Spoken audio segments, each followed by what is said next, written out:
Thank you all so much for stopping by today. So, today I want to take you through like a quick version, not the extended version. And I want to show you how we're going to switch out one of our patio containers. Now, I'm going to turn the camera around because in those containers, what we had was kale, and I underplanted, which means I put lettuce underneath the kale so that it could provide that shade while it grew. So we had a little bit of lettuce. I'm just going to go ahead and harvest that. And then we have some marjoram that we're going to leave in here. And what we're going to do is a little bit of just some tomatoes. I'm going to put some thyme in here and maybe just like a few calendula. We're just going to plant it up so we can bring beneficial pollinators into this raised patio bed. So let's go ahead and let's get started.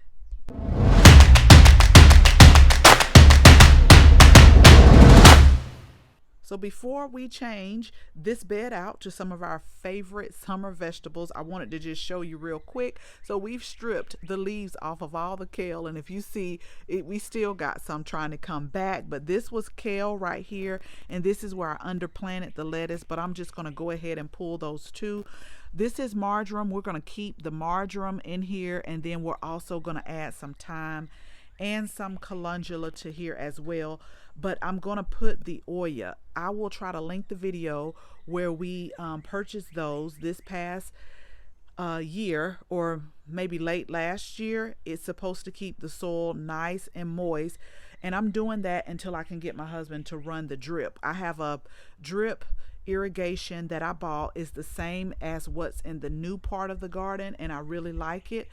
But until he runs that in the two beds, we're just going to use the Oya because it's getting hot, and I want to make sure that I don't let my plants dry out and it stays, just moist and nice, so that we are not inviting different diseases in here. Because a lot of time when you let your soil dry out and the plants start to get stressed, that can kind of signal to different pests to attack the plant. So we want to keep our soil nice. I am again going to go ahead and cover it with some straw, but I'm going to take this out.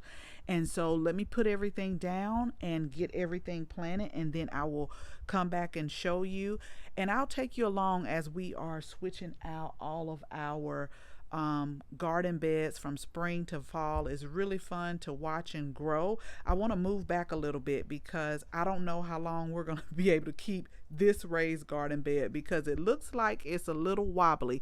We've had this for about 5 years. It's made out of cedar. The only thing we did was we put some wheels on it so it would be easy for me to move around if needed be, but it has lasted, and I'm going to get as many seasons as I can out of it. But I always, during the fall, when they're starting to mark a lot of things down, that's when I get a lot of my garden items. So I will be on the lookout this year for another raised bed like this for the patio. Because that's how I got these. They were marked down on clearance, and so if I see some, I'll make sure I get some, because look how it's doing right there. So, but until it just completely collapses, I'm going to continue to use it. So I'll be back when I have everything planted. So before I get ready to plant our tomatoes and thyme in here, I just wanted to show you where I place the Oya. So I placed it in the middle, and all you have to do is just take the top off and keep it filled up with water. So we just kind of buried it down, and we just have like the neck of it that is showing. And I tried to be as careful as possible when I pulled up all of the kale and lettuce that was left over, but I have to get everything watered in, because this marjoram right here, I think I kind of pulled it up with it as well. But we're going to get everything planted, and I'll keep you posted, y'all know, of the progress. But what we're planting, they're like patio tomatoes. And so I am so eager to have tomatoes back, because two things that I love planting is the tomato and basil. It tastes so good during the spring and summer just to have some sliced tomatoes and basil. If you want to cut you up some onions in there, just a nice, cool, refreshing snack to have. So let me get everything planted, and then I will come back and I'll let you see everything. Remember, it starts off small, but we're still going to give it enough space and just watch it grow over the season. So we have everything planted, everything watered, and everything mulched. This whole patio container, everything was started from seeds. And so I'm going to leave the link in the description.